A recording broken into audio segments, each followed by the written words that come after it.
Fala pessoal, sejam muito bem-vindos a mais um episódio do nosso podcast Em Miúdos, e hoje estou aqui com a presença ilustre do Magno Brito. O Magno ele tem 23 anos, é natural de São Paulo e atualmente vive em Bragança, Portugal. Ele estudou economia em São Paulo, mas agora está cursando gestão em Portugal, que é administração. Magno, muito obrigado pela tua presença. A gente vai falar muito aqui da tua área profissional, o que você está atuando agora, né? Agora você é líder e account manager. Então, quero muito conhecer a tua história. Magno, muito obrigado pela tua disponibilidade de estar aqui com a gente. Maravilha, maravilha.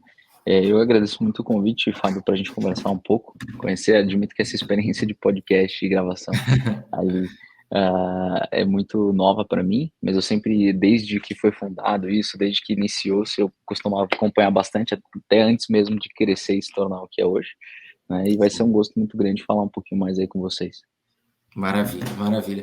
Bom, Magno, você bem jovem ainda, mas já tem bastante experiência de vida, né? 23 anos, já está num outro país, mas vamos dar um passinho atrás aqui que eu quero conhecer o que você está fazendo agora, mas vamos dar um passo atrás aqui. Você é de São Paulo, né? São Paulo capital, não é isso? Isso, eu nasci em São Paulo, capital, mas eu morei muito tempo em Guarulhos, principalmente, né? Cidade Guarulhos, ali próxima a legal. São Paulo.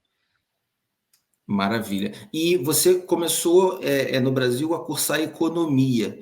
De onde veio essa ideia? O que te fez despertar para esse ramo, assim, na Uhum. questão da economia? O que te chamou a atenção Beleza. para isso? Beleza, eu queria até fazer uma observação. Na verdade, eu estudei e cursei economia na Bahia, no Nordeste, né? Eu Caramba, que morei ali legal. por alguns anos em São Paulo. Na verdade, o início da minha vida, vamos dizer assim, foi em São Paulo até os 12 anos de idade, que foi quando eu migrei para o Nordeste por conta da minha Legal. família. A minha família ela se mudou, fez uma mudança precisamente ali para Bahia e eu fui com eles. Então, assim, eu costumo dizer que eu sou paulista de nascimento e nordestino de criação, diga-se de passagem. Apesar Que de que legal. ainda assim mantém um sotaque mais próximo de São Paulo, talvez se calhar até um sotaque mais neutro, né. E por que que eu escolhi a economia? Na prática mesmo eu gostava muito de números, eu gostava muito de mercado financeiro. Foi a minha grande ambição sempre foi o mercado financeiro, tanto que hoje a minha área de expertise está muito mais voltada a marketing e vendas, mas tudo isso começou lá no mercado financeiro que eu comecei a descobrir isso. Eu nunca nem realmente imaginei que eu fosse apostar em qualquer outro tipo de carreira, até os meus 21 anos de idade, até que de fato eu descobri uma forma, vamos dizer, mais rápida de começar a minha carreira, vamos dizer assim. Porque quando você tem ali o mercado financeiro, principalmente, isso para todas as pessoas que curtem economia, curtem contabilidade, curtem administração, esses tipos de curso, você normalmente precisa terminar a sua faculdade, ter o seu diploma. Enquanto você termina a sua faculdade, você tem que conseguir um estágio, e de preferência um estágio na área financeira, seja num banco, seja enfim, numa corretora, etc. Então, assim, leva muito tempo. Você tem que passar ali pelas, vamos dizer, as subtasks, né, as missões, as side quests ali, para tu conseguir chegar no seu objetivo principal. E ao longo do tempo fui percebendo que muitas dessas side quests era eu fazer projetos, que muitas das vezes eram projetos do âmbito do mercado financeiro, do âmbito daqueles assuntos que me interessava, que muitas vezes eram algumas que não me rendiam nada financeiramente. E eu comecei a perceber que, através delas, eu comecei a aprender habilidades muito caras. Habilidades caras como gestão de projetos. Então, uma das coisas que eu mais me especializei durante o processo de gestão de empresas e negócios foi através de processos e tarefas organizadas. E hoje a quantidade de negócios que têm potenciais gigantescos, às vezes até que tem pessoas muito boas, só não crescem por falta de processo. Verdade. E no Brasil, essa realidade ela é ainda mais nítida, né. No Brasil tem muito aquilo, eu sempre fiz assim, eu faço assim, as pessoas já estão acostumadas, eu não vou mudar, né. Sim. E muitos negócios travam ali numa quina e não crescem mais, e não aumentam o faturamento, e não aumentam os seus Verdade. resultados. E eu cheguei a uma conclusão, eu falei: "Cara, olha, eu em todo projeto que eu entro, eu consigo dar um aumento de progressão muito grande. Eu consigo dar um resultado muito bacana, muitas vezes um resultado em pouco tempo que não era esperado", né. Legal. E eu comecei a perceber, que não faz sentido eu estar aqui, eh, fazendo aqui alguns projetos voluntários ou estar aqui trabalhando em projetos em que não tem uma rentabilidade de curto prazo, ou às vezes projetos somente para gerar conhecimento, para eu aprender, enquanto eu poderia de fato estar rentabilizando, ganhando dinheiro e fazendo clientes através disso. E foi aí que eu de fato entrei para o empreendedorismo. Mas até essa É, jornada, acho que tem muita coisa aí para a gente conversar e eu vou sim, deixar você sim. fazer algumas perguntas. Boa, boa, legal. Isso é interessante porque o que você está falando, né? A gente desperta muitas vezes para uma coisa que, na verdade, já não, não é o fim. É apenas uma direção, né? Eu percebo isso. As pessoas começam, né, às vezes, uma faculdade porque gostam de algumas coisas, né, em relação àquela profissão a ser aprendida, mas às vezes ela não sabe toda a jornada, ela não entende toda a jornada, né? Por É, exemplo, uma pessoa que gostaria de fazer medicina, por exemplo, poxa, ela só vai conseguir começar a ganhar dinheiro depois que ela se formar. Então parei tem uns 8, 10 todo, anos depois. exatamente, então tem todo um tempo que ela vai ficar ali basicamente dedicada ao estudo. Ela não Uhum. consegue rentabilizar. E é interessante essa tua experiência, porque Inclusive, você só já te foi. complementando, Fábio, isso me lembrou Pode de uma falar à frase vontade. muito legal, que é, coloque um vendedor para estudar tanto quanto um médico e você verá um milionário. Isso é muito legal, porque mostra como que, às vezes, não que você seja uma pessoa muito materialista, muito financeira, e você só quer ser milionário, ou bilionário, ou trilionário, ou zilionário, seja lá o que for que você queira na sua vida. Mas eu acho que a primeira etapa para você alcançar, para você superar, é o financeiro. Se você é uma Sim. pessoa que é brilhante, tem várias ideias, mas você tem que usar cartão de crédito e tudo demais para conseguir pagar como diz o ditado, paga o almoço vendendo a janta, né. Cara, tem Sim. alguma coisa muito errada. Tem alguma coisa muito errada aí que você precisa resolver. Então, o primeiro passo é o financeiro. E foi muito nesse ponto que bateu quando eu estava no início da minha carreira, ou no início da minha faculdade, ali no comecinho, ali nos primórdios, que eu percebi: "Cara, eu não estou conseguindo suprir essa parte do financeiro", e eu entro em projeto, passo em projetos, eu chego à conclusão de que parece que a minha realidade não tá mudando, eu tô fazendo alguma coisa errada, né. Eu lembro quando eu comecei a empreender, só pegando um gancho aqui, depois eu vou querer que você continue a falar, tá, Fábio? Era pra eu É à estar trazendo um vontade. complemento aqui, À mas vontade. eu tô esticando demais. Mas eu lembro que quando eu comecei a empreender, uma das perguntas que eu fiz foi: "Olha, eu moro na casa da minha mãe, eu não pago a minha comida, eu não pago a minha eletricidade, né, eu tenho o benefício aqui, se eu quiser, de ficar aqui o quanto tempo eu precisar, sem pagar nada, né, em todas as comodidades que eu tenho.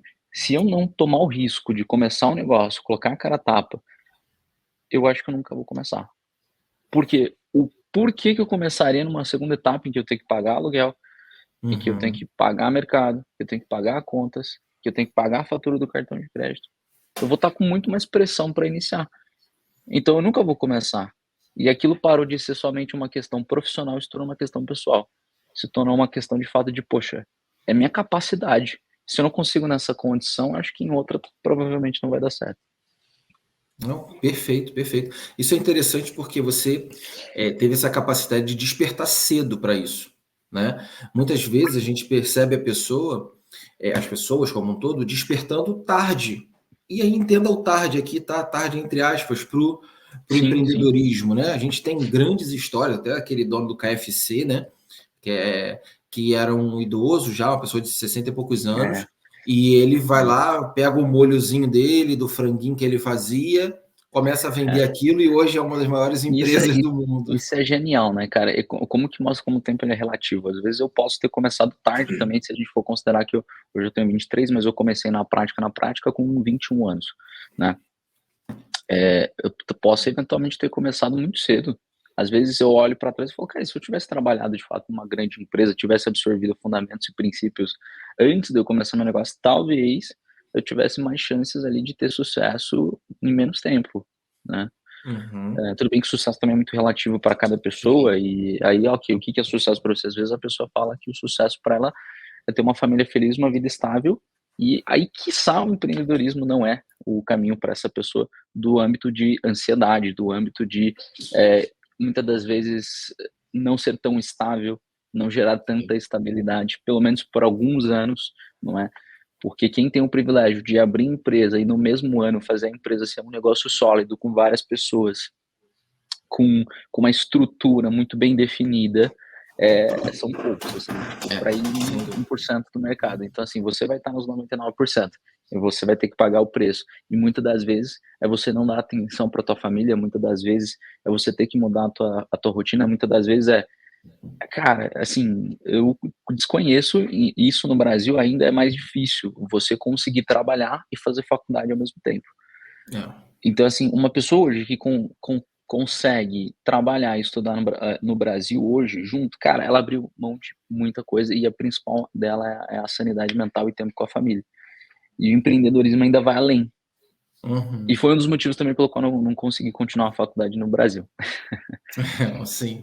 Não, isso é interessante, né, que eu estava falando, é que muitas vezes a gente, como a gente, né, tem que tomar uma decisão, muito imaturos ainda, poxa, normalmente você vai tomar uma decisão de qual faculdade você vai escolher com 17 anos, 18 anos, né, ou já começa a pensar nisso às vezes com 15, tem crianças aí que já querem ser alguma coisa desde muito pequenos, mas Uhum, a verdade é que a gente só tem uma coisa muito superficial do que é o mundo e do que é aquela profissão.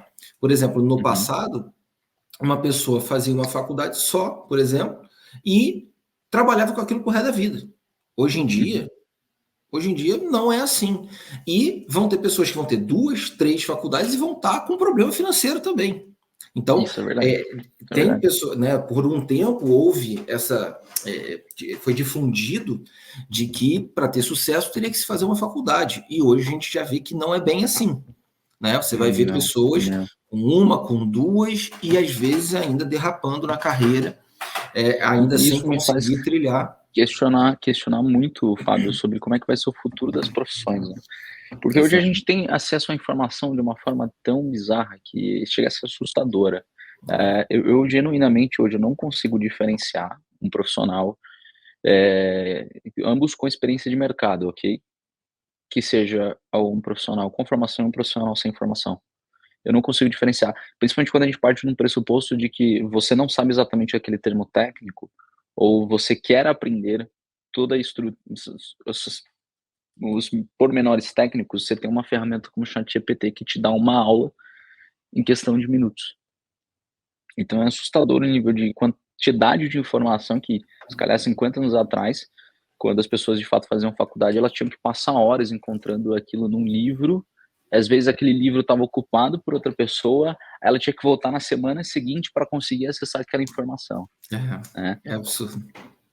Entendeu? E hoje até mesmo o próprio podcast, né, a quantidade de experiência que você compartilha e conhecimento que você compartilha, que em outro contexto, no passado, e aí quando existia a formação, quando existia uma estrutura, uma hierarquia das empresas, naquela época, principalmente, não tinha como você conseguir acessar tantas informações quanto hoje em dia, e cada vez Exatamente. mais eu só consigo ver a estrutura da educação como essa, que é, ok, fazer faculdade, selecionar um curso, começar a trabalhar depois de se formar, sendo uma estrutura cada vez mais defasada. Exatamente, exatamente. Hoje, por exemplo, você citou o podcast, hoje a gente tem acesso ao fundador de uma empresa, a um CEO de uma empresa, a um CFO de uma empresa, ou seja, cargos altíssimos, né, de pessoas que, digamos, né, chegaram no famoso lá, né, chegaram lá, É, e a gente tem uma hora dessas pessoas, uma aula dessas pessoas, 2 horas, dependendo aí do tamanho uhum. É, do, é do, isso aí do, do mesmo. podcast, você tem, assim, coisas muito diretas, muito pontuais. Eu, Magno, acredito muito no que você está falando. Eu acho que a gente vai viver nos próximos anos, já está vivendo, mas vai viver uma revolução na educação. Tem que viver, porque é impensável, no mundo que nós estamos vivendo, alguém ficar com 5 anos, 4 anos dentro É, de uma 5 faculdade anos é muito tempo, para né. depois ver como que vai estar o mercado, porque a pessoa vai ficar defasada muito rapidamente. E Às tem essa vezes, questão, Fábio, nunca pode parar de complementando, estudar. às vezes esses 5 anos de diferença que você se forma, é você ter saído de um pico, de um determinado momento em que aquele mercado vale a pena, para um outro que já não vale mais tanto a pena. Vou citar um exemplo, a área da programação. Ainda é uma área muito vantajosa, mas se calhar 5 anos atrás, o cara que estava, já dando cara a tapa para entrar, ele Né? hoje deslanchou. E a pessoa que está entrando agora, ela já se calhar está encontrando mais dificuldade para entrar numa vaga, já tem mais concorrentes, já tem mais players ali. Então, esses 5 anos, cada dia que passa, estão se tornando cada vez mais custosos em termos ali da carreira da pessoa, e eu acho que até em termos da empresa, não é? Sim. A empresa que pega um profissional que você se formou, você fez a formação, aqui em Portugal isso é muito comum. As pessoas, elas estudam primeiro e elas trabalham depois. Eu sou Sim. defensor do contrário, você trabalha primeiro e depois você estuda, ou você trabalha e estuda ao mesmo tempo, mas você nunca Boa. estuda somente e depois você trabalha. Porque por mais que você tenha que ter a base teórica, de nada adianta se você não for uma pessoa prática, não é? Então, assim, quantas vezes você já fez uma integral, você já fez ali, procurou uma tangente para conseguir fazer uma conta para quanto que tu vai pagar no salário do teu funcionário, ou quanto que tu deveria cobrar no teu produto. Teorias são legais, mas elas só são muito boas a partir do momento que você tem a prática muito bem estruturada, muito bem entendida, né? Aí você Exato. avança para o step 2. A pessoa que estuda primeiro, ela começa a criar tanta teoria na cabeça que ela tem uma dificuldade de entender como que a prática encaixa nisso. Como que a vida real encaixa naquela vida literária que ele passou estudando por 5 anos. Exato. Eu concordo muito contigo. Eu acho que muitas vezes a teoria afasta a pessoa do mundo real. Dependendo da área que ela está atuando, ela vai se afastando, ela vai se afastando da realidade dos fatos. E Uhum, você observa que, por exemplo, hoje a gente vem falando de questões que vão além daquilo que é ensinado na academia. Porque hoje não adianta, por exemplo, eu vou ser líder de uma empresa. Tá, mas se você não tiver controle emocional, inteligência emocional, se você não tiver resiliência, isso aqui não ensina na faculdade. Se uhum. você não tiver aquela, é, é, aquele foco, ser organizado, você não vai ser. Se você não souber lidar com pessoas, se você não souber engolir sapo, se você não souber lidar com pressão, você não É. vai ser um grande líder. E essas Muitas coisas, das as vezes pessoas. isso quebra a pessoa, né. A pessoa ela Exato. tá estudando e ela tá colocando na cabeça dela: "Ok, eu quero ser essa pessoa, eu quero fazer essa pessoa". Ela chega no mercado, ela fala: "Espera aí, eu não fui contratado para fazer isso. Em que Uhum. aula que vai me ensinar ali formas de, sei lá, comunicação não verbal dentro de uma reunião, né, como lidar com pressão", não é. Então, assim, são coisas, assim, que a pessoa que passa muito tempo estudando, ela chega com uma vulnerabilidade muito exposta no mercado, É, que é exatamente exato. isso que você está falando. Exatamente. Ela acha que pelo currículo ou por onde ela passou já é uma posição garantida. E não é esse o mundo real. O mundo real é quem gera resultado efetivo para aquela atividade, essa é a pessoa que se mantém. Né? Não existe aquela. Como o pessoal fala, eu vou dar uma carteirada, né? Não, olha aqui onde eu estudei, olha aqui o curso que eu fiz, ou olha aqui o diploma que eu tenho. Não é só isso, isso também é Uhum, importante, né? A gente, quando fala essas coisas, a gente não está sendo contra a educação, a gente está uhum, analisando os modelos que precisam ser observados para o mundo que a uhum, gente está vivendo hoje, sim. né? E essa é a realidade. E esses outros pontos, que são essas questões que são, o pessoal chama de soft skills, né? Que são essas coisas para dentro, né? Para o íntimo ali, Uhum, não é qualquer um que vai conseguir desenvolver. E hoje a gente tem visto isso sendo ensinado fora da academia, com cursos, com mentorias, com, né, especialistas que vêm falando isso e vêm ajudando na formação das pessoas. Então, eu acredito muito na especialização. Eu acho que a gente viveu um tempo de buscarmos algo generalista, né, algo mais geral, e eu acredito muito na especialização. E eu digo isso por conta da internet. Porque a uhum, internet, ela tem se aprofundado no fator nicho. uhum, Então, por exemplo, alguém que falasse assim: eu sou uma pessoa que vendo passagem aérea, por exemplo, ou trabalho com viagens.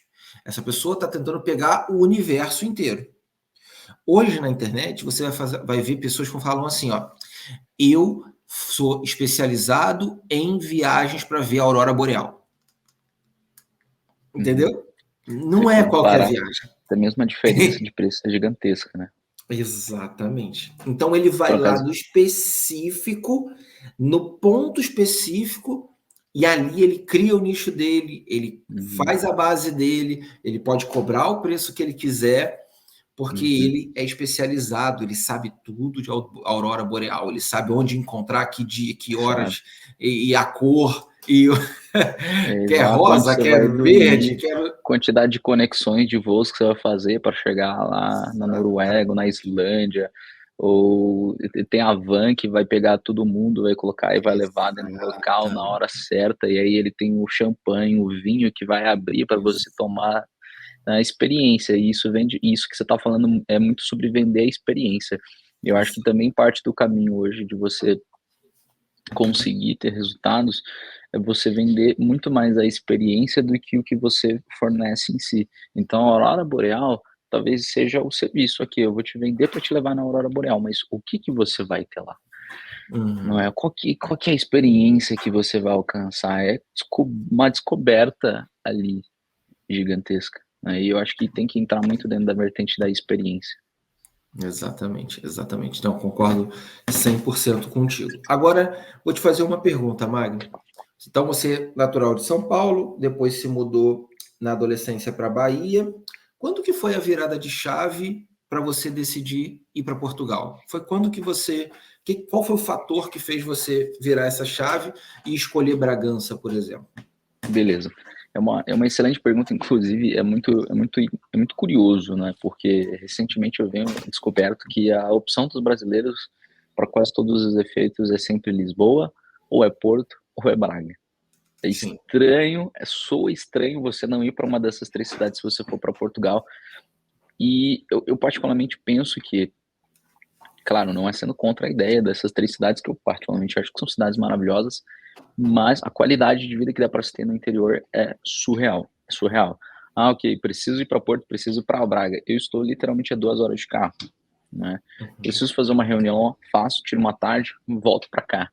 Aqui eu não tenho trânsito, aqui eu estou a 10 minutos de distância do trabalho de carro, aqui eu tenho supermercados, eu tenho custos, inclusive, muito mais lógicos do que em outras cidades. Mas por que Bragança em si, né? Primeiro motivo foi porque eu conheci o meu sócio no Brasil e a gente, trabalhando, eu do Brasil e ele de Portugal, a gente engrenou os nossos negócios e ele estava em Bragança, eu estava no Brasil, com uma das parcerias que hoje a Pontis tinha na altura, ela privilegiava empresas que estavam ligadas ao Politécnico de Bragança. E aí entra Bragança. Então aqui tem uma faculdade, e aqui em Portugal é muito forte isso. No Brasil não é tanto, mas aqui em Portugal é muito forte. Instituições da área de educação estarem diretamente ligados com o setor privado. E aí quando eu falo com o setor privado é que eu falo com empresas que contratam, empresas que de alguma forma interligam ali no ecossistema daquela cidade ou daquela região, e uma delas era através do meu sócio, e aí a gente teve ali um aporte gigantesco aqui na empresa em Bragança, fazendo com que eu saísse de lá da Bahia, ou melhor, saísse do Nordeste do Brasil para vir para o Nordeste de Portugal. É, Né? Eu legal. sempre, eu sempre brinco com isso porque foi muito icônico essa mudança, e diferentemente do Brasil, e que quanto mais ao norte você vai, mais quente fica, aqui em Portugal, quanto mais ao norte, mais frio fica. É Então verdade. aqui o caldo ele é mais grosso, né? Como diria a minha avó. Então foi por esse motivo, basicamente, foi por uma sequência ali de fatores que está ligada à minha sociedade atualmente e está ligada à empresa, mais precisamente por parcerias institucionais aqui da cidade. E aí eu acabei descobrindo, levou um tempo para eu reconhecer, mas eu acabei descobrindo um pouco das belezas ali do interior de Portugal, que é principalmente a beleza natural, que é principalmente a beleza social, vamos dizer assim, não é você viver numa cidade menos poluída, é você viver numa cidade em que você está mais próximo das pessoas propriamente dito, e vive num lugar que às vezes não tem trânsito, às vezes é tranquilo, que o fim de semana ali, ao invés de você ver um monte de gente na rua indo para lá e para cá, às vezes você vê as ruas vazias e você fala, caramba, cara, parece que a cidade foi fechada e reservada para mim, eu estou andando nessa Legal. rua, fecharam para mim, não é? Então isso é uma coisa que gera uma qualidade de vida que eu acredito que quem nunca viveu por um tempo mínimo dentro de uma cidade pequena ou dentro de uma cidade menor do que uma capital, numa cidade grande, ainda não acessou essa beleza, vamos dizer assim. Legal, muito legal. E você chegou em Bragança quando você foi para Portugal? Qual ano? Eu cheguei em 2022, se eu não me engano. Nós estamos em 2024. Tem quase 2 anos, praticamente. Vai fazer, Legal. se eu não me engano, 2 anos em novembro desse ano. Então deve ter chegado em novembro de 2022, mais precisamente Legal. no dia 26. Legal demais, cara. Legal demais. Isso é muito interessante ouvir isso de você, porque eu falo, né, com as pessoas, né, nos nossos canais. Muitas vezes as pessoas procuram aquilo que é óbvio, né? E o óbvio é o que tem mais mídia, né? Aquilo que você tem mais notícias, né? Se a gente for fazer um comparativo com o Brasil, o que é mais falado é Rio e São Paulo. Só que você pode viver muito bem em Minas Gerais, você pode viver muito bem na Bahia, você pode viver muito bem no Rio Grande do Sul, em Santa Catarina, né? O Brasil todo, né? Ele é muito diverso, né? Clima, culinária, cultura, né? Ele é muito diverso. E Portugal não é diferente disso, apesar das dimensões, né, serem muito menores, né, comparando aí com o Brasil. Você tem as particularidades de cada local, né? Poxa, você está em Bragança, você está na Espanha, porque você faz fronteira ali com a Espanha, né? Então, Esses dias eu fui num festival que metade daquela aldeia era na Espanha e a outra metade era em Portugal. Aí você pergunta, só por curiosidade aqui, existem 2 povos que são de nacionalidades diferentes que vivem no mesmo conjunto habitacional, na mesma aldeia, como é que eles se comunicam? Final da história, eles tiveram que aprender a criar uma comunicação. Alguns falam espanhol, alguns falam português, e estão lá se virando até hoje, apesar das suas diferenças. Então isso é muito legal, né? Como que existe esse ecossistema aqui, e estar na Europa também é você estar exposto a isso, né? Eu costumo dizer que quem vive em Portugal, né, vive na fronteira, né? Ou na Europa, né? Vive na fronteira, ou seja, você está sempre perto de um outro povo, né? Sempre perto de uma cultura completamente diferente. E a Europa, ela é toda, digamos assim, entre aspas, né? Apesar da União Europeia, ela é toda fragmentada em idiomas diversos, né? Lógico, o inglês é um idioma que a maior parte dos países utiliza, né? Só que você vai para a Itália, é italiano, você vai para Portugal, é português, você vai para a Espanha, é espanhol, você vai para todos os países ali, cada um tem a sua língua. Eles não abriram mão da sua língua nativa. A Holanda, o holandês, eles têm ali. Lógico que muitos deles vão utilizar o alemão e tal. Muitos deles vão utilizar o inglês como sendo uma cola social aí, vamos dizer assim, né? De interação. Exato. Mas e às vezes nem por isso, às vezes você está aqui em Portugal, você nem saiu do seu país, você fala português. Aconteceu isso comigo muito recentemente. Uma mulher francesa estava tendo, nessa altura do verão, né, tem muitos incêndios e queimadas ali por motivos naturais. Eu fui para uma outra cidade, vila, muito próxima aqui de Bragança, ainda em Portugal, isso aqui é importante enfatizar, estava chovendo ali levemente, mas caiu um raio, e esse raio fez começar a acender ali um fogo, um incêndio. Tava para ver queimando, fumaça, tudo. Aí uma francesa veio conversar e ela, bonjour, e começou a falar francês. Eu, para ser bem sincero, a partir daí eu não entendi nada. Eu falei, cara, só ficou no bonjour.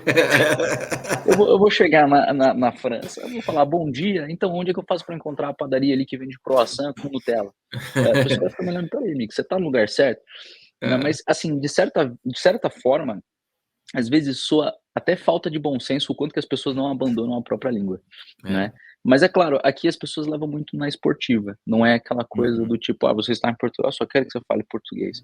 Às vezes você está na Espanha, só quero que fale espanhol. É claro que você vai ter ali aquele meio ali para você conseguir se comunicar da melhor forma possível, mas aqui é muito sobre isso. E aí você me pergunta como é que a pessoa faz para aprender holandês, inglês, espanhol, francês, italiano e português.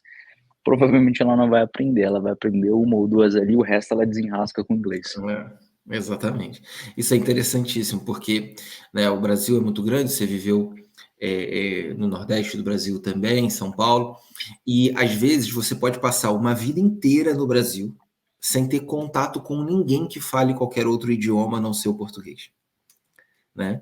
Você, lógico, você em São Paulo, nas grandes capitais, você vai ter alguns pontos que você vai ter um acúmulo ali maior de turistas, e naturalmente você terá contato com outros idiomas, mas o Brasil e no seu interiorzão, Só português.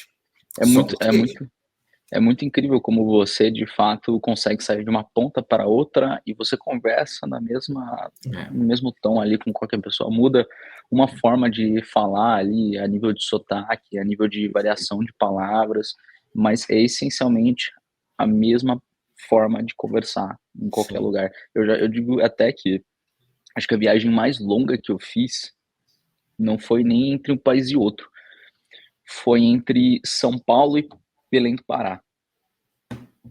Foram Olha, horas de voo, né, entende. Então, assim, é surreal, passei 12 horas, claro, considerando as conexões ali, aham, dentro do Brasil propriamente dita, foi extremamente longa a viagem. Então isso é muito doido, né, porque isso me custou para aprender como que no Brasil você consegue ter uma dimensão tão grande, as pessoas falam o mesmo idioma, às vezes entendem ali, tem muito essa cultura do uhum. meme no Brasil, né. Às vezes É, o sim. meme, o pessoal já viu em São Paulo, o pessoal do Pará também, então assim, todo mundo já está É, conectado. Aqui não, aqui se você atravessa uma fronteira, amigo, boa sorte aí, é, não adianta chorar, se exatamente. vira. Exatamente. E você vê, por exemplo, você está no interior, né, em Bragança, e daqui a pouco surge uma francesa na sua frente. É, Ou seja, um outro idioma, e se você é, andar mais um pouquinho, você já cai num espanhol do já lado, cai, né? já Eu, eu, cai, eu costumo, com eu certeza. costumo brincar com isso, né? Que Portugal tem essa questão, né, de a gente estar sempre na fronteira, né? E Eu você vai costumo ter um brincar. outro idioma que você vai ouvir, vai reconhecer, e vão ter outros que você não vai nem reconhecer, não sabe nem de onde que é. É. Eu costumo brincar também, porque às vezes você vê tanto espanhol aqui, que às vezes você fala: "Ponto, Portugal agora é um distrito aí da Espanha". Às vezes eu até me pergunto: "Poxa, será que não tem nada de interessante para fazer lá na Espanha? Por que que eles estão vindo tanto aqui?". Mas brincadeiras à parte, é muito disso. Uma coisa que eu vejo também, que acontece muito, não sei se é pela humildade ali até dos portugueses, mas eu vejo que os portugueses eles tendem a tentar se comunicar com o espanhol, dentro do espanhol, né. Uhum.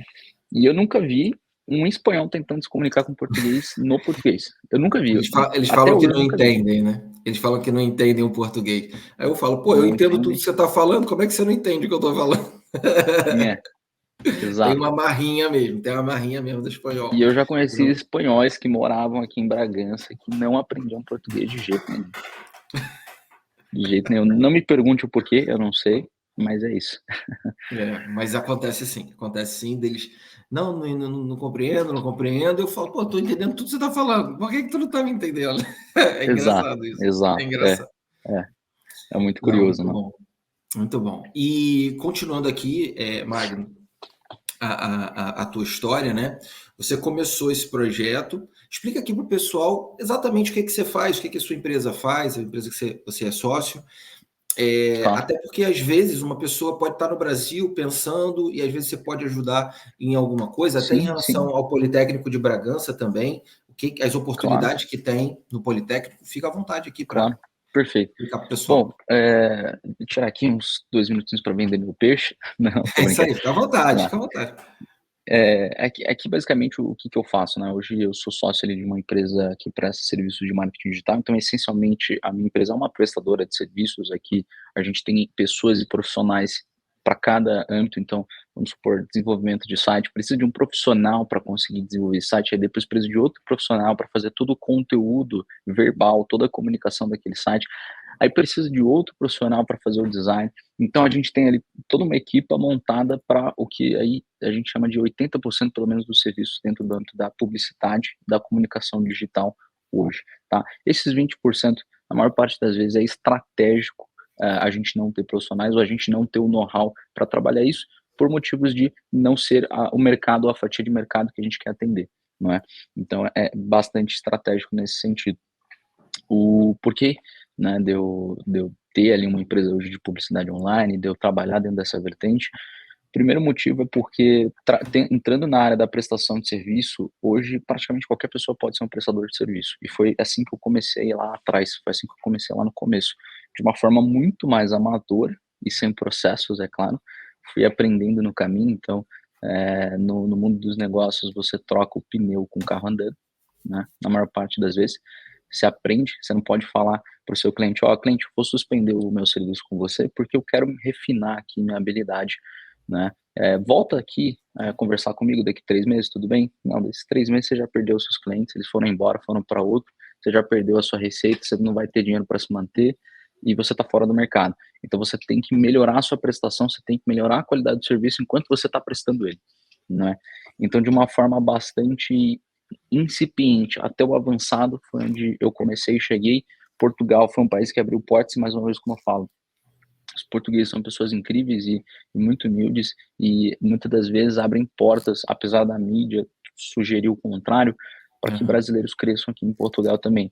É claro que existem brasileiros e brasileiras e, obviamente, você pode não ser aceito em Portugal, da mesma forma que você pode não ser aceito também no Brasil, não é? Não adianta você ser uma pessoa ruim e querer ser aceito em qualquer lugar, ou uma pessoa com falhas e falhas de virtude e querer ser aceito em outro país. E o primeiro ponto é reconhecer, se você quer morar fora, amigo, você sempre vai ser um estrangeiro. Isso. Não muda se você tem uma cidadania, não muda se você sabe falar do jeito deles, não muda se você está aqui há 50 anos, você sempre será um estrangeiro. E você tem que aceitar isso, né? É a forma mais fácil de você conviver com o processo. Mas aceitar isso também inclui que você vai ter benefícios, porque como estrangeiro você tem uma perspectiva de fora para dentro. E isso é uma coisa que poucas pessoas possuem aqui, inclusive para a área do marketing digital e publicidade online, não é? É uma das coisas que mais são bem-vindas e mais são aproveitadas aqui em Portugal, porque os portugueses, por norma, não têm tanta preocupação com isso. E quem eles contratam? O brasileiro, a pessoa de fora que tem essa visão, né? Muito legal isso, cara. Muito legal. Concordo também muito contigo. Como você bem disse, né? Às vezes a gente, como você estava falando, né? Tem o brasileiro tradicional que não quer mudar a forma como ele está fazendo, mas isso culturalmente também é muito comum em Portugal. Então, quando a gente consegue apresentar para eles uma forma de se fazer a mesma coisa, diferente, que vai gerar mais rentabilidade, vai gerar mais capacidade de crescimento, não tem como não aceitar, né? Então, essa visão, ela é muito interessante. E me diga agora uma coisa, especificamente aí em relação ao Politécnico de Bragança. Quais são as áreas principais que têm disponibilidade, não sei se você tem essa informação, dentro do Politécnico de Bragança que podem ser interessantes aí para a nossa audiência saber? Bacana. Essencialmente todas, ok? Todas, e não só dentro do âmbito da graduação, que aqui em Portugal é conhecido como licenciatura. Eu sei que no Brasil a gente tem o bacharelado e a licenciatura. Então, às vezes a pessoa ela vem para cá, licenciatura, eu tô meio confuso, mas na verdade licenciatura aqui é todo nível de formação dentro do âmbito da graduação, ou seja, dentro do âmbito da sua primeira formação, não é? Então, assim, dentro do âmbito da licenciatura aqui, praticamente todas as vertentes do Politécnico têm disponibilidade para você ser aluno. É claro que você será um aluno estrangeiro, e isso muda a dinâmica de um aluno português ou de um aluno europeu, né? Isso tem que ficar muito nítido, porque às vezes a pessoa ela pode achar que é igual para todo mundo, quando na verdade não é. Tem muitos benefícios, e aí eu destaco que os maiores benefícios aqui não é para quem vem para fazer a licenciatura, mas é para quem vem para fazer uma especialização ou uma pós-graduação como mestrado. Legal. Por quê? Porque em muitas dessas ocasiões você consegue ter maiores benefícios, não é? Até mesmo como ativar possíveis parcerias com o Politécnico de Bragança, e também você consegue muitas das vezes ter uma isenção de custos se a sua universidade no Brasil, pela qual você está vindo para cá para fazer uma pós-graduação, um mestrado, tiver uma parceria com o Politécnico. Às vezes você nem paga para estudar aqui, você consegue vir para cá, estuda, tem acesso a um aparato gigantesco educacional sem gastar um cêntimo, né? Olha só, que legal. Que legal. Então, o primeiro caminho seria aí a pessoa conversar com a faculdade que ela faz no Brasil para saber se tem vínculo com alguma instituição portuguesa, né? No caso aí, como você está em Bragança, naturalmente sugerindo aí o Politécnico de Bragança, e ver as opções de cursos ali disponíveis, né? Seja para licenciatura, né? Para graduação, para pós e para mestrado. Nossa, fantástico, né? Olha como é que é a falta de informação, né? A gente vive no mundo da informação, mas como é que isso não é divulgado, isso não é informado? Porque existem muitas coisas que não são divulgadas mesmo, isso é fato. Por exemplo, existem cursos e opções de bolsas, isso aqui de fato não é tão divulgado, vamos dizer, a nível mundial ali, né? Tanto pessoas que estão em diversos lugares do mundo têm acesso à informação, às vezes é uma coisa muito mais local, às vezes é uma coisa que às vezes você só vai saber porque você está aqui, você vai escutar, ou você vai ver em algum grupo de WhatsApp, mas existem bolsas para quem estuda em determinados cursos, pelo qual, mesmo que você tenha que pagar o valor dessa né, que é o que chamam de propina, que é a mensalidade, você consegue ter uma bolsa que te ressarce esse valor ao fim do curso. Muito bom. Né? Então, no final das contas, você estudou de graça. Fez um mestrado internacional na Europa. Quanto é que você gastou? Quanto é que você investiu para isso? Às vezes, nada. Que fantástico, né? Que fantástico. Então, de E a fato, questão... a pessoa ser desenrolada e procurar isso. Né? É mandar e-mail para a instituição, que muitas das vezes eles são bastante receptivos. Procurar as pessoas responsáveis, encaminhar e-mails, contar a sua história e dar a cara a tapa. Né? Acredito que é muito mais fácil isso acontecer num Politécnico de Bragança do que numa instituição do Porto, ou num Politécnico de Lisboa, por exemplo, que é onde todos os holofotes estão mirando e aquelas universidades maior, ali, naturalmente, né? Aquelas universidades ali, às vezes, elas nem querem mais que venham pessoas. Elas já têm um nível de demanda muito controlado, elas não tem como abraçar mais. Sim, e muitas vezes nessas, mais das capitais, digamos, né, das principais cidades, você tem uma concorrência não só com os alunos estrangeiros brasileiros, mas de outras nacionalidades também que procuram também essas universidades, né, ou essas instituições, né. Então, de fato, abrir a visão é fundamental. Abrir a visão é fundamental mesmo, porque Portugal é muito maior do que Porto, Lisboa, Braga mesmo. Exato. E assim, vai muito daquilo que eu tinha mencionado. Você ter a noção de que você é um estudante estrangeiro. Vamos supor, né, isso aqui em alguns países é feito de uma forma institucional, de fato, que é quem é daqui e quem não é daqui. E existe uma clara seleção por pessoas que são daqui, e na prática, eles têm o total direito de fazer isso, não é? Não é não é discriminação, mas é ok, se você veio daqui, se você segue aqui todas as normas que a gente já estabeleceu, você Primeiro é tá na pros da casa, aqui. não tem jeito. Primeiro é pros da casa. Então, você coloca numa situação como uma universidade do Porto ou Lisboa, quem que eles vão privilegiar? O estudante internacional ou o estudante português, local, europeu?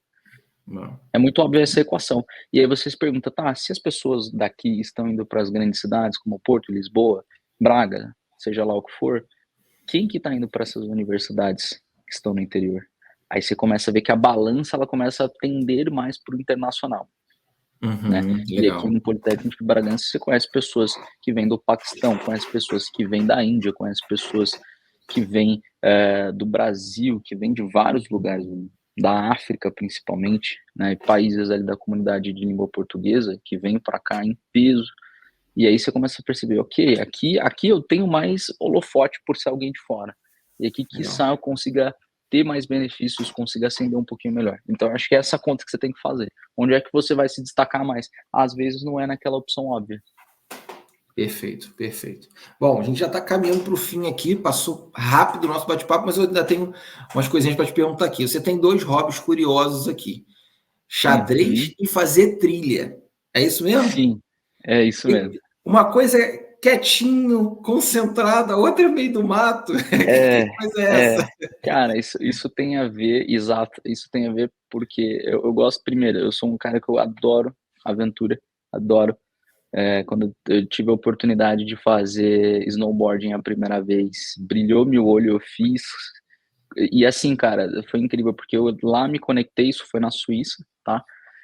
Inclusive, se vocês puderem, quem tá no Brasil puder fazer snowboarding a primeira vez, eu acredito que se for a primeira vez só para conhecer, faça na Argentina ou no Chile, eu tenho quase certeza que vai ser muito mais barato. É absurdo os preços da Suíça. Mas eu tive a oportunidade de me conectar com pessoas que já faziam isso há alguns anos e já tinham até quebrado membros ali, perna, braço, etc. Caramba. Olharam para mim falando, cara, eu não acredito que é a sua primeira vez que você tá fazendo isso. Porque eu realmente descia que nem louco, né? No snowboard ali numa montanha gigantesca, você tinha ali, uma descida ali rápida. E a primeira coisa que eu fiz quando eu subi no snowboard, né? E não é um hobby também fazer snowboard para mim, porque não é todo dia que neva, principalmente no verão. Mas se pudesse, seria também. E a primeira vez que eu subi no snowboard, assim, que eu tive a oportunidade, com ele já encaixado nos meus pés, que você tem que instalar o equipamento e você só pode usar quando você tá descendo. Não tem como você subir de snowboard, né? Pelo menos acho que ainda nunca inventaram essa modalidade.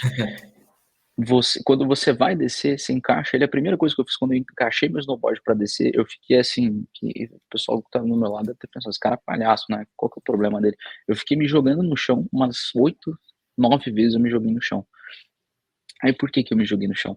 Porque eu queria aprender a primeira lição mais valiosa, eu tenho que saber como cair.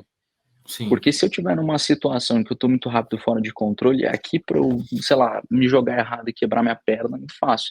E se fazer snowboarding já é salgado na Suíça, imagina você ter que ir pra uma ambulância, pra um hospital dentro de uma Exatamente. aldeia, lá, sei lá onde. Então eu falei: "Olha, minha preocupação com a minha perna em primeiro lugar, e a segunda com o meu bolso", né.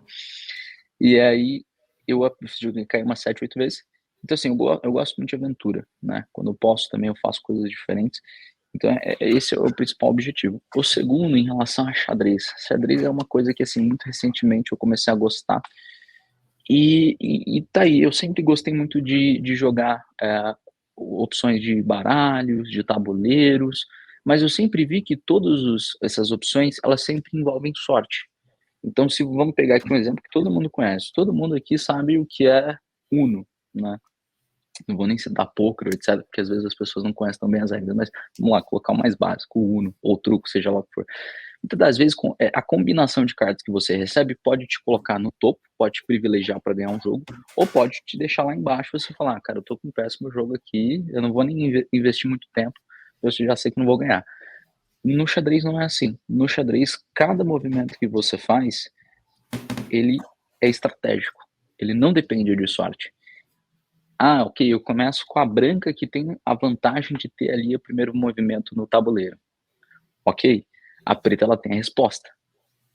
Então, você Uhum. pode ter a vantagem da partida, de começar, mas eu tenho a vantagem da resposta. E Sim. aí?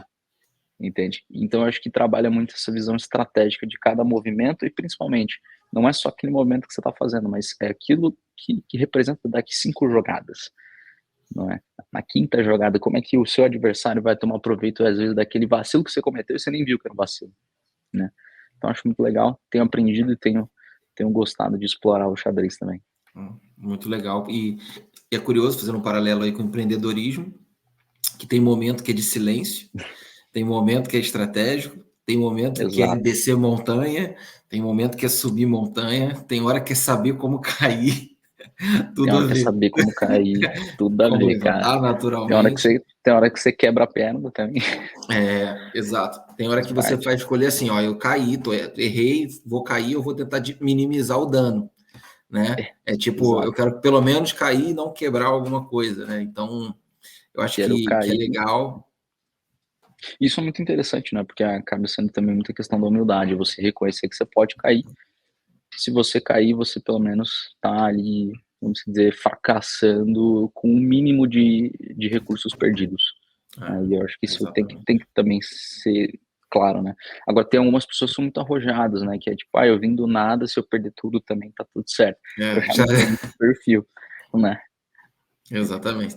Tipo aquela história do nasci nu, careca, sem dente, não tem essa história que o pessoal fala, né? É, Então não tenho nada, tipo exato, assim, né? né, Não trouxe exato, nada, não vou levar nada, então tô no lucro, né? é verdade. Então, é interessante a forma de perceber a vida, né, de observar a vida, e a vida tem muito a ver, né, a vida real tem muito a ver com o esporte em si. Eu acho que o empreendedorismo é algo interessante. Eu falo isso para as pessoas, eu falo, olha, eu indico as pessoas sempre que possível, cara, faça uma imigração na tua vida ou uma É, migração para uma outra cidade, isso abre a tua mente. Eu digo a mesma uhum, coisa a respeito de empreender, digo a mesma coisa em relação ao esporte. Todas essas coisas fazem com que a gente se torne uma pessoa melhor, fazem com que a gente se supere, façam com que a gente, sabe, vença desafios, conheça uma versão nova nossa que a gente ainda não conhece. Então, sim. estar exposto, estar aberto a isso faz muita diferença. Faz muita diferença. Uhum. Magno, estamos caminhando aqui para o fim. Quero deixar esse espaço para você falar suas redes sociais, as redes sociais da sua empresa, como que as pessoas podem te encontrar, deixar aí o teu recado final para a nossa audiência. Perfeito. E está mais do que convidado aí para um próximo episódio. Perfeito. Então, para quem quiser encontrar as minhas redes sociais, é simplesmente o Magno Brito, tá? Tudo junto. As redes sociais da minha empresa é Pontis Oficial, com 2 Fs, né? Oficial, tá? O site é pontis.com, ok? Somos uma empresa aí que trabalhamos com clientes do Brasil, com clientes de Portugal, com clientes da Espanha, tivemos projetos também no Reino Unido. A gente tem ali essencialmente essa expertise por marketing digital, publicidade online, gestão de redes sociais e gestão de tráfego pago. Então, eu costumo dizer que, na verdade, a gente faz toda a inserção de uma empresa no digital. E se você está assistindo esse podcast, é porque você já sabe o que é o digital e como ele funciona. E provavelmente, se você está no momento ali de acelerar os seus resultados, você está no momento ali de, quiçá, conversar com uma equipe de marketing digital. Então, se você estiver interessado, faça ali o convite para conversar comigo, com a minha equipe. Muito bom, muito bom. Magno, mais uma vez, muito obrigado. Parabéns aí pela tua história, pela tua experiência. E para você que assistiu aqui esse nosso episódio até o final, não se esquece de se inscrever aqui no nosso canal. Bota o teu comentário aqui embaixo que eu quero saber um pouco mais da tua história também. Compartilha esse vídeo aí com o máximo de pessoas. Vê se tem alguém da família que está pensando em fazer uma faculdade fora ou conhecer a história do Magno aí de empreendedorismo e das aventuras aí que ele faz também. Então, um grande abraço para você e até o próximo. Tchau, pessoal. Grande abraço. Magno, muito obrigado. Obrigado pelo convite, Fábio. Tchau. Valeu. Tchau.